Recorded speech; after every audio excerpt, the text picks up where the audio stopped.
Ahí está. Bien, nos quedamos en estos términos que ustedes tienen que tener en claro, qué es un canon literario, qué es una generación literaria, porque a lo mejor cuando estén estudiando aparezcan y no tengan muy en claro a qué se refiere. Bueno, y acá había distintas explicaciones acerca de eso. Después les paso esta diapositiva. Más información acerca de lo que es el canon, pero es básicamente lo que les expliqué de manera oral. Tengo un video, como les había dicho, de esto, pero sin mi explicación oral. Bueno, que es una generación literaria. ¿Qué son los movimientos literarios? Acá vamos a detenernos un poquito más. Porque generalmente esto es lo que aprenden en teoría literaria, ¿sí? Y creo que con un grupo, si no recuerdo mal, les hice una línea de tiempo en el pizarrón, y copiamos, escribimos, hablamos de la relación entre historia y literatura, o literatura y sociedad, o las teorías literarias, por ejemplo, que son otra cuestión que más adelante también les voy a explicar, pero para adelantarles algo, cuando se comienza a estudiar la literatura, los primeros que se organizaron para estudiar de manera sistemática o con un determinado procedimiento los textos literarios fueron los llamados los formalistas rusos.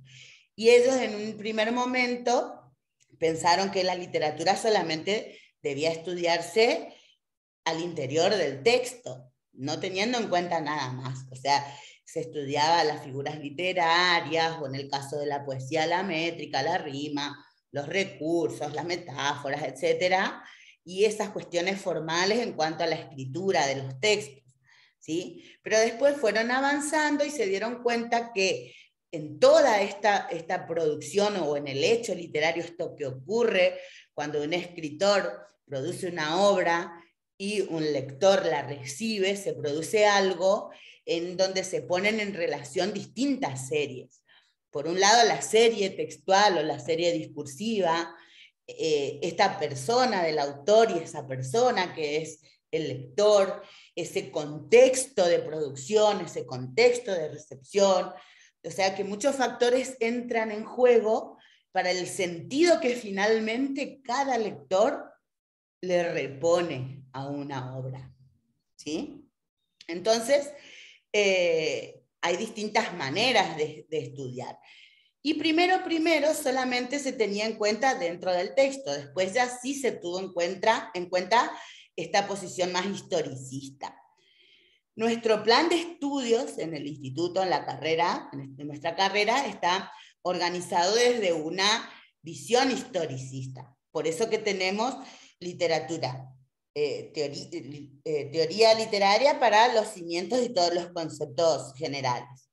Luego ordenada, ¿no es cierto?, desde lo más antiguo a lo más reciente. La literatura clásica, que se considera como piedra angular, la que influencia toda después nuestra cultura actual hoy como argentinos. Después está la literatura española, la literatura latinoamericana, que es la que estamos cursando. El año que viene van a tener literaturas extranjeras para tener un pantallazo general de las producciones de otros países, y también la literatura argentina. Antes había una literatura argentina 1 y una literatura argentina 2. En Argentina 1 veían cuestiones más nacionales, y en la 2 la literatura regional. Y nos basábamos en el norte argentino. Ahora ustedes van a tener todo conmigo también, si es que sigo siendo suplente. Yo soy suplente en literatura argentina de la profe Claudia Arriaga. Van a tener con ello o van a seguir teniendo conmigo literatura argentina el año que viene. Ya vamos a estudiar todas las producciones nacionales y también ver algo de literatura regional, de acá de nuestra provincia, ¿sí? Bueno, ¿qué son los movimientos literarios? Hoy ya dijimos que se organizan distintos movimientos literarios. No es que en ese tiempo, soy de tal movimiento, el escritor, a veces sí, justo le daban nombre, pero los estudiosos le dan esta estructuración, organización según las distintas eras históricas para estudiar cuáles son esas características recurrentes en los estilos de un determinado momento y lugar. ¿Sí? Justamente para hacer este paralelismo entre producciones artísticas literarias y su tiempo. Porque estos movimientos literarios también se interrelacionan con movimientos filosóficos o movimientos en todas las artes en general. ¿Sí? El clasicismo, o lo que nosotros vemos como literatura clásica, tiene características similares a la pintura clásica o a la música clásica. Lo mismo con el Renacimiento, el realismo, el vanguardismo, el barroquismo, ¿sí? O lo romántico. También se ve en otras artes. Bien. Esto de hecho literario, esto de hecho literario es lo que le decía que se produce en ese fenómeno comunicativo donde se relaciona el contexto de producción y el contexto de recepción, que es nuestra vida o nuestras vivencias y cómo impactan en la forma de entender las obras. Y también hay otros elementos extraliterarios que tienen que ver con la repercusión o de que una obra sea considerada más importante de leer o de incluir. Generalmente son las editoriales porque pueden poner más plata o no según la popularidad de distinto autor para vender más libros, etcétera, porque puede ser que haya escritores que nunca conocimos y que escribieron re bien, capaz que nuestro vecino escribe novelas espectaculares, cuentos, poemas, o algunos de ustedes que están acá, pero nunca tuvieron posibilidad de contactarse con una editorial y hacerse conocidos. Y puede ser que alguno que tenga recursos económicos fue y pagó la edición de un libro, su impresión, y tuvo mucha publicidad, por ejemplo, le contrató a unos cuantos periodistas o catedráticos para que escriban una crítica favorable de ese libro, y entonces se recontravendió, gana un premio y después se vuelve popular. A veces puede ser que sea una obra genial, con distintos valores, porque ¿quién decide lo que es bueno, lo que es mejor? Y generalmente esto, la crítica, los premios, las editoriales, las universidades, ¿sí? Son los que deciden. Pero en realidad, estas cuestiones ya están por fuera de la literatura, y la calidad literaria real la percibe el lector, ¿sí? Cuando tiene la posibilidad de entrar en contacto con un determinado texto. Yo no la puedo escuchar, profe, dice Francisco. ¿Los demás sí me escuchan? Sí, profesor. Entonces debe ser o por la conectividad o por la compu o el auricular. Fíjate. Bien, igual estoy grabando, como les digo. Bueno, después, ¿qué otra cosa es importante tener en cuenta? En cuanto a la función estética, ¿cómo se logra el efecto estético? Justamente con el uso creativo del lenguaje. Todo esto que estudiaron el año pasado acerca de desautomatización, extrañamiento, con respecto al lenguaje cotidiano o el lenguaje literal o el lenguaje denotativo, la literatura es profundamente connotativo. No significa lo que está en el diccionario cada palabra, sino que hay distintos recursos, figuras literarias, se le dice también procedimientos o mecanismos de la puesta de manifiesto del lenguaje poético. Así le decían los formalistas rusos, que son las estrategias discursivas que usa el artista para generar ese discurso creativo, original, que te lleve a otros lugares o que te haga sentir olores, sabores, o que te haga pensar en otra cosa, etc. Ese es el extrañamiento o la desautomatización. Eso no significa que no aparezcan estas figuras retóricas en otros textos que no sean literarios, ¿sí? En otros textos pueden aparecer metáforas, pueden aparecer figuras fonológicas, etc., ¿sí? Pero no con, predominantemente como en la literatura. Y tampoco no quiere decir que un poema que no tenga ninguna metáfora ni ningún efecto sonoro sea menos literaria, ¿sí? Depende de los estilos o de los movimientos de los que estemos hablando. Pero es muy importante estudiar estas figuras literarias, que son recursos discursivos, estrategias que el emisor utiliza para cumplir con sus propósitos. Por eso les digo, no es que la literatura nomás tenga su retórica. La retórica es eso, las estrategias del discurso, ¿sí? El texto argumentativo, por ejemplo, ustedes estaban viendo lingüística textual, ¿no? El texto argumentativo tiene su retórica. La exposición tiene su retórica. La narrativa no ficcional tiene su retórica. Por ejemplo, para lograr convencer, el que escribe un texto argumentativo utiliza citas de autoridad, preguntas reflexivas, comparación de ventajas y desventajas, y relaciones de causas y efectos, y esa es su retórica. El que quiere explicar para que otro aprenda con un texto expositivo usa otras estrategias como la ejemplificación, la descripción, la reformulación, y ese texto también tiene su retórica. Y la literatura tiene su retórica, ¿sí? Está dada por el tipo de género, a ver si se escribe en prosa o en verso, si tiene capítulos, si tiene partes, si sigue una secuencia narrativa o está escrito en forma de diálogo, según el género, y en la trama o al interior del discurso vamos a encontrar estas figuras literarias o mecanismos de la puesta del lenguaje poético o recursos retóricos, distintos nombres pueden encontrar según la bibliografía.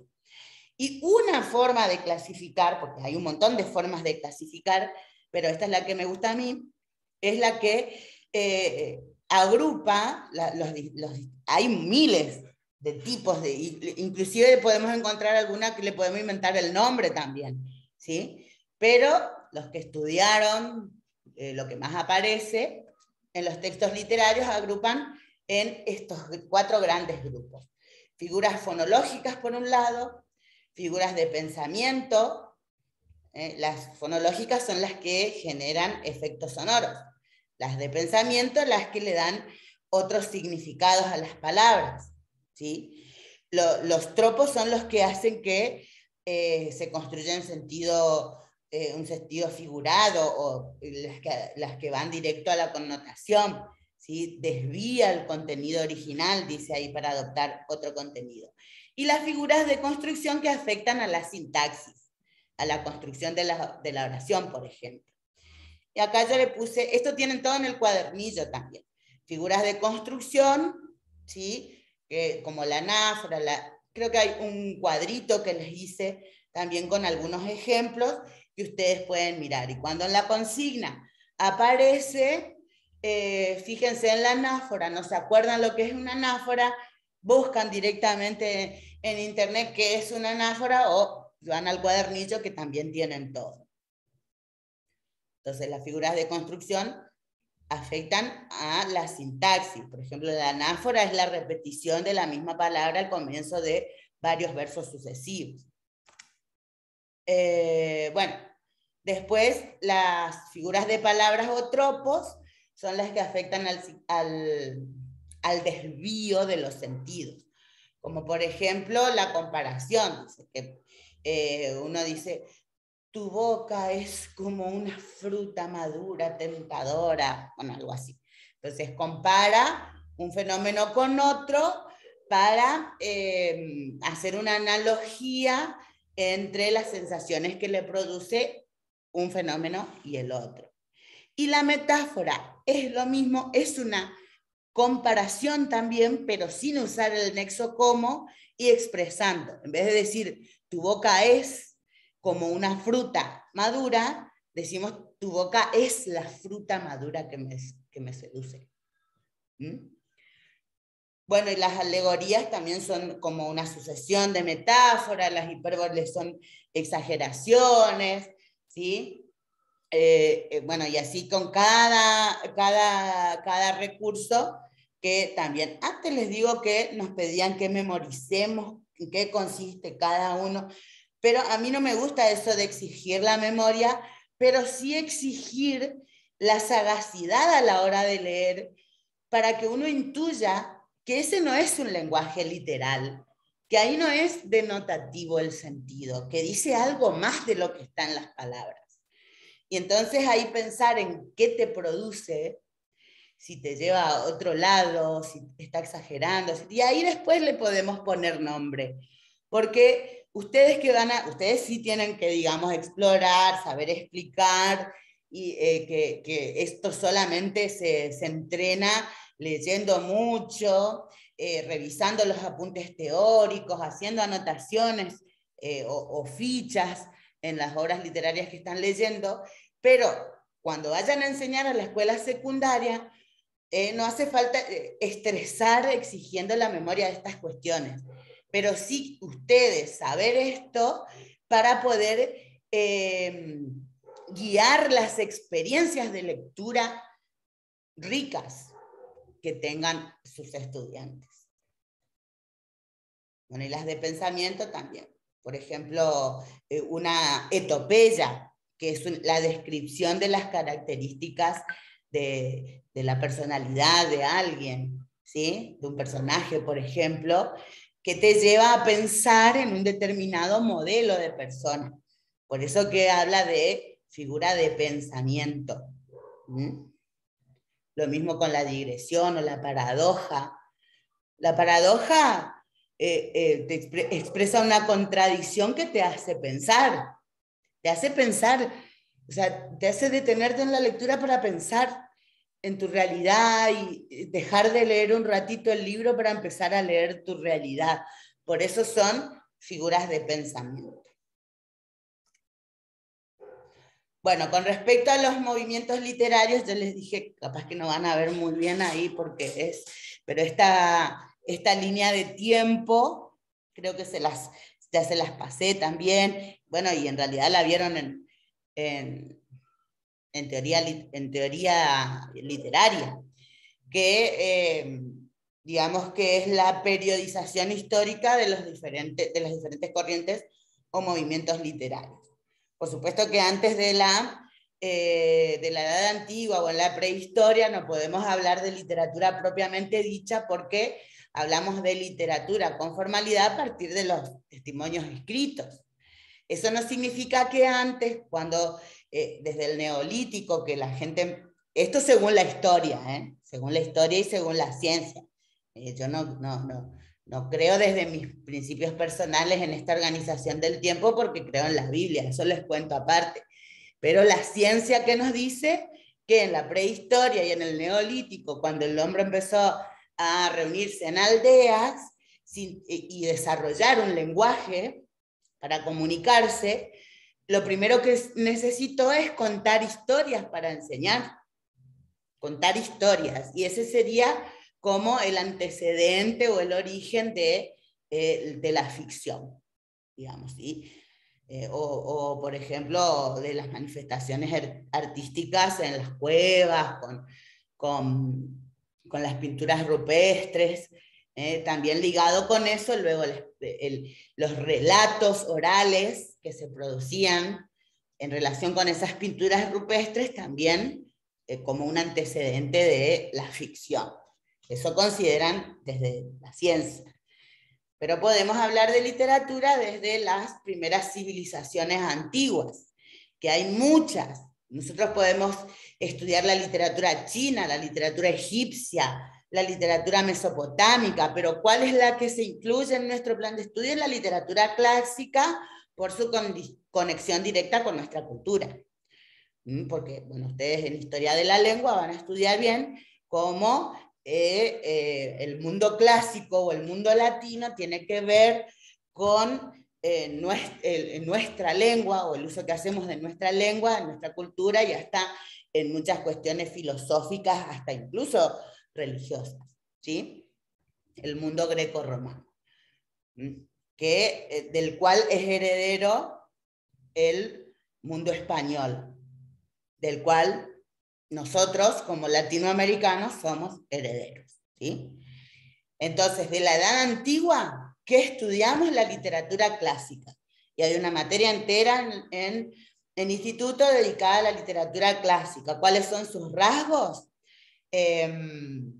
Tenemos toda una literatura mítica muy relacionada con la religión de estos pueblos, donde hay seres sobrenaturales, dioses, dioses humanizados, etc. Esta clase de figuras. Ahí tenemos también comedia, tenemos teatro y todo lo que vienen ustedes con estos principios de orden, claridad, exaltación, figuras heroicas, como en el caso de Ulises, y todas estas características de la literatura clásica que ustedes estudiaron en esa materia.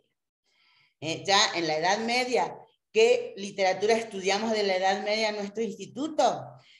Sobre todo la literatura española, ¿sí? Esto lo pueden estudiar allí, porque empezamos a estudiar desde el Renacimiento con la recuperación de los valores clásicos, y ahí empiezan a estudiar, por ejemplo, el Lázaro de Tormes, después con el Barroco estudian el Quijote, ¿sí? Bueno, y antes de eso vieron, por ejemplo, que se dio toda la épica medieval con el Cantar del Mío Cid, bueno, esa parte que estudiaron en literatura española hasta el siglo XX, estudian ahí, que termina con la generación del 37, pero van estudiando distintos movimientos, Renacimiento, Barroco, Neoclasicismo, con Fernández de Moratín, y no sé qué otro autor habrán tomado el año pasado ustedes. Y bueno, y sigue con el romanticismo, con Becker, por ejemplo. Eso de la literatura española. La literatura latinoamericana, ¿cuándo empezamos a estudiar? Por supuesto que vamos a tener que estudiar desde 1492, y ahí empezamos a hablar ya del barroco, sin desconocer que antes hay otros periodos en la literatura latinoamericana que ya vamos a explicar. Bueno, esta es una red que cuando yo dictaba literatura española una vez hice también, que creo que se las mandé, donde están ordenados también los distintos periodos que se estudian en nuestro instituto de la literatura en España. Bueno, y acá había una red de literatura latinoamericana que les quiero mostrar en otra presentación, porque si no se va a hacer muy largo. A ver, dejo de compartir y comparto la otra. La otra es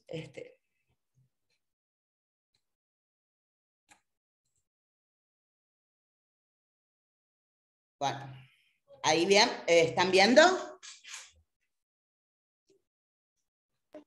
Sí, profe.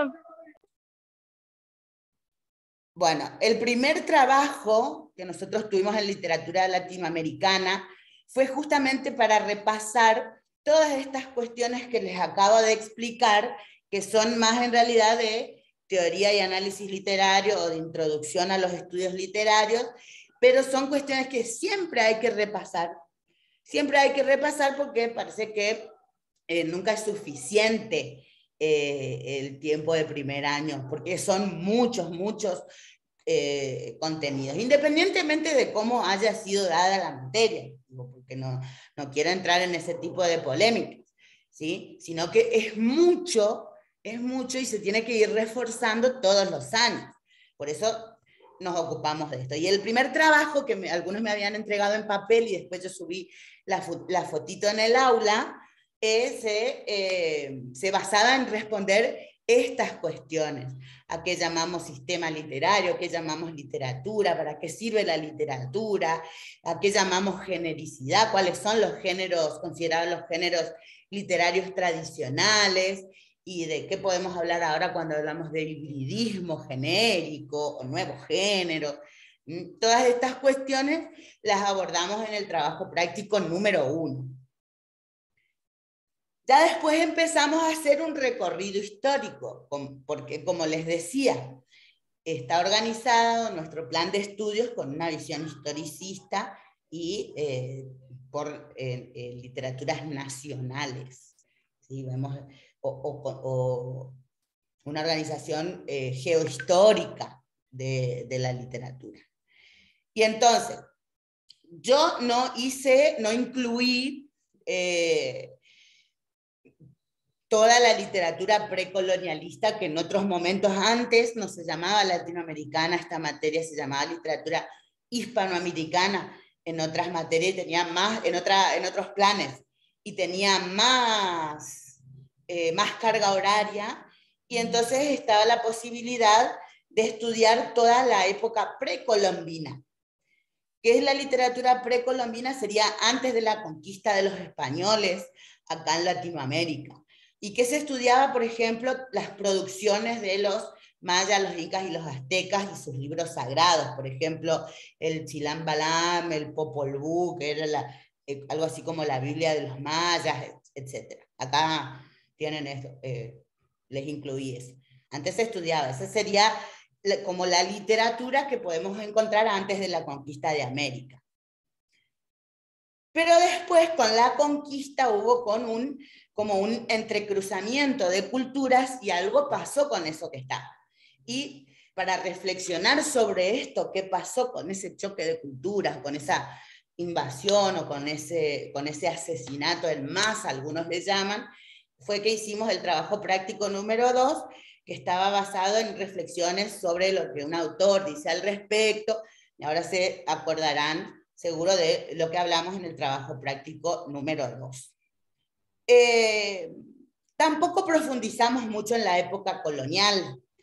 Generalmente en la literatura argentina se dedica a veces un espacio a la literatura de esta época, cuando todavía se estaba colonizando América, ¿sí?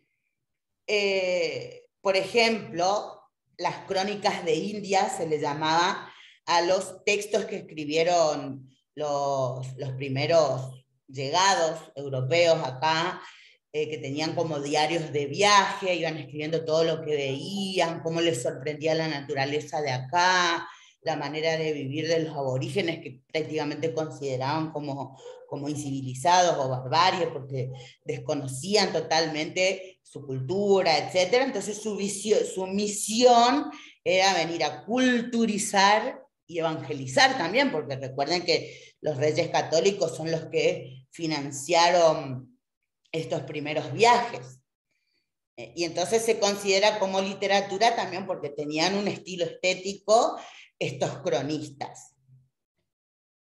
Bueno, cronistas de India fueron por Cristóbal Colón, Hernán Cortés, Fray Bartolomé de las Casas y otros también que no lo incluimos tampoco para estudiar. Yo no incluí que personalmente me parece un poco aburrido esto, pero les tengo que decir por ahí si quieren explorar ustedes y les gusta ese tipo de literatura, que no está de más. Eso ya es por un gusto personal.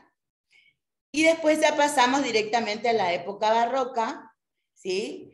Que se hereda el estilo digamos, español de la poesía barroca que estudiaron con Góngora, Lope de Vega y Quevedo. Ustedes estudian en literatura española, pero acá se ve el barroco hispanoamericano y hacemos mención del Inca Garcilaso de la Vega como representante del hibridismo cultural, pero la poetisa que destacamos en esta época es Sor Juana Inés de la Cruz. Y en toda su producción es la que se basó el trabajo práctico número 3. ¿Cuáles eran los ideales del barroco? Inconformidad con la realidad que se estaba viviendo, angustia, la fugacidad de la vida, la caducidad de las cosas, también la exageración en la utilización de figuras retóricas. Hay muchos patrones que son comunes en el estilo barroco y que se elige, digamos, a Sor Juana Inés de la Cruz porque además de representar este estilo, también representa algo novedoso para ese tiempo, que tiene que ver con la participación de una mujer encima proveniente del ámbito religioso en la producción literaria y en la manifestación de muchas ideas feministas en esa época ya. Entonces, en la discusión de estas cuestiones y también en la exploración de los estilos literarios en cuanto a lo formal, también están destinadas las consignas en este trabajo práctico número 3, donde analizamos las redondillas y algunos otros poemas, o Detente Sombra, no me acuerdo bien más cuáles eran, también como para ver cómo interpretaron los sentidos de estas metáforas, o el exceso de contradicciones, porque también las antítesis, los oxímoron y todas las paradojas son muy frecuentes en el barroco, en la producción de Sor Juana, justamente por querer representar esta confusión que vivían las personas de esa época, estas dualidades, estas contraposiciones de ideas, etc. ¿Sí? Bueno, ya nos quedan pocos minutos, 2 minutos. Bueno, hasta ahí trabajamos. Literatura neoclásica no abordamos a nivel hispanoamericano, sí trabajaron literatura neoclásica en literatura española, ¿sí? Nosotros pasamos directamente de la literatura del barroco a estudiar el modernismo. Eso ya como es más largo y es para el trabajo número 4 justamente es el que me hicieron más consultas y ansinas de este trabajo práctico número 4, es que en la próxima clase lo vamos a abordar para que tengan tiempo de procesar ya el repaso que hicimos ahora, si les parece, si les está sirviendo. Voy a iniciar video, voy a dejar de compartir, entonces tienen unos minutitos por ahí para plantearme alguna duda o decirme su opinión acerca de si les sirve, si les pareció significativa esta explicación y si seguimos con el repaso para puntualizar cuáles fueron los objetivos de cada uno de los trabajos. Yo me voy a dedicar de hacer esto hasta el trabajo número 5 y para remontar con el trabajo número 6 van a tener practicantes. Y posiblemente redefinamos el trabajo final, depende de ver estos últimos 3 meses, a ver si nos alcanza el tiempo o no para terminar. Así que no se preocupen, lo importante es que podamos aprender. No sé si en este ratito que queda menos de 1 minuto, dice, si alguien quiere hacer una pregunta o la van a hacer en el grupo después.